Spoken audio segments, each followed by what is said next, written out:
मा सानखान्थि बायदि उदालगुरि जिल्ला दुलाराय बर' फरायसा आफादनि बोसोरारि जथुम्माखौ पानेरिनि कसुबिलाव खुंदों आरो बेवहाय बाहागो लानानै जोबोद मोजां मोनदों जे दुलाराय बर' फरायसा आफादनि जिखिनि हाबा मावनाय बेवहाय उदालगुरि जिल्लाया मोनसे स्पेसियेल जायगा दङ। जि समाव दरं जिल्लामोन बै समावबो दुलाराय बर' फरायसा आफादनि जिखिनि मुभमेन्ट जिखिनि बायदिसिना हाबाफारि बे गासैबो हाबाफारिफोरखौ दरं जिल्ला हिसाबैबो जोबोद गोख्रोङै मावबोदोंमोन रायजो राजाखौ लानानै। दा उदालगुरि जिल्ला हिसाबैबो जोबोद गोख्रोङै खामानि मावगासिनो दङ आरो बर' हारिनि जारिमिनाव नायोब्ला नुयो जे दुलाराय बर' फरायसा आफाद आरो बर' थुनलाइ आफाद बे मोननै आफादखौ नागारनानै बर' हारिखौ खौसे खालामनो हानाय, बर' हारिनि जायखिजाया अलखद समाव गसंनो हानाय, बर' हारिनि जेंना जेंसिफोरखौ बोस्रांनो हानाय आफाद जोंनि हारियाव आरो बेबायदि गोख्रों आफाद गैया। माखासे आफादफोर दङ, बे आफादफ्रा लोगो लानानै दुलाराय बर' फरायसा आफादजों बर' थुनलाइ आफादजों लोगो लानानै जयैनो गोबां खामानिफोरखौ मावो। दा बिनिखायनो बर' माहारिया जुदिअबा जोङो मोनसे समाव सासन जन्त्रजों सोबख'जानाय, थगायजानाय, नासयजानाय मोनसे थासारिमोन। दुलाराय बर' फरायसा आफाद आरो बर' थुनलाइ आफादनि नाजानायजों बेनिफ्राय जों उदां जानो हादों आरो बेजों लोगोसे जोंनि माखासे हाथियार लानानै सोमावसारनाय, माखासे जांख्रिखांनाय बे गासैबो थासारिखौ नायोब्ला दिनै जे बर' हारिया बुहुमाव सिनायजानाय मोनसे हारि जानो हाबाय, बेनि थाखाय आङो गासैबो मुंख्लंफोरनिसिम साबायखरखौ बावो आरो बड'फा उपेन्द्रनाथ ब्रह्म बिथांनिसिम साबायखरखौ बावो। आरो दायो जोङो मोनसे लेभेलाव फैबाय, बिनिख्रुइ गोजौआव थांनो थाखाय जोङो गोब्राब खामानि मावनांगोन आरो बेवहाय दुलाराय बर' फरायसा आफादा समाजनि गेना गोरोन्थिफोरखौ सुस्रांनो, जौ जुवा, खोमसि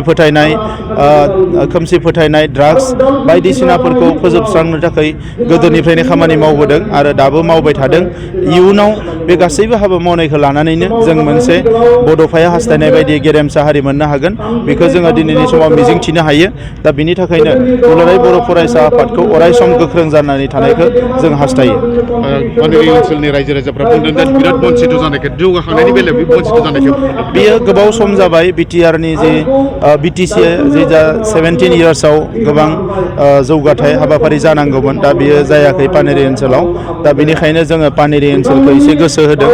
दा बेवहाय मोनसे स्टेडियामनि थाखाय अलरेडि मोनसे स्किम सेंसन खालामनाय जादों आरो दिनै नैबे जि पेन्डेल बेखौ लुनो थाखाय 75 लाख रां होनाय जादों आरो जि फसंथानफोर पानेरि ओनसोलाव जाथावो बे फसंथानफोरखौ इयुनाव गायसननो थाखाय पानेरि ओनसोलनि रायजो राजाफोरजों सावरायनानै हाबा मावगोन। 6.3 क्ल'ज बायदि जिखिनि कलेजफोर दंमोन, जिद' कलेजफोर बेनि खामानिया माबायदि? सेकेन्ड फेजनि थाखाय जोङो गभर्नमेन्टखौ रिकुवेस्ट खालामगोन। फार्स्ट फेजआ जालांबाय, सेकेन्ड फेजखौ जेला गभर्नमेन्टआ प्रसेसखौ लागोन अब्ला निस्सय बाखि थालांनाय कलेजफ्राबो प्रभिन्सियेलाइज जागोन, आं बेखौ फोथायो। टेटनि बेलायाव मा सानो? टेटआ बावैनो एडभार्टाइज जागोन, अब्लानो जोङो बिनि साख्रिखौ होगोन।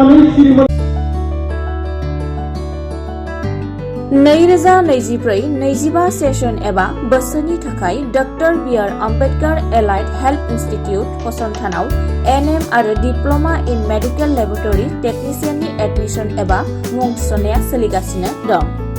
फरायसाफोरनि मिजिंखौ जाफुंसार होनाया जोंनि मोनसे गिदिर थांखि। एनएमनि बिजाथिया थाखो 10 आरो मेडिकेल लेबरेटरी टेक्निशियाननि बिजाथिया थाखो 12 उथ्रिसार जाब्लानो जागोन। उदालगुरि जिल्लानि DRDM मावखुलिनि सेरावनो थानाय doctor B R. Ambedkar allied health इनस्टिट्यूटआव admission लानो गोसो गुदुं फरायसाफोरा 9957293454 आरो 9394804239 मबाइल नाम्बाराव सुलाद लानो हागोन।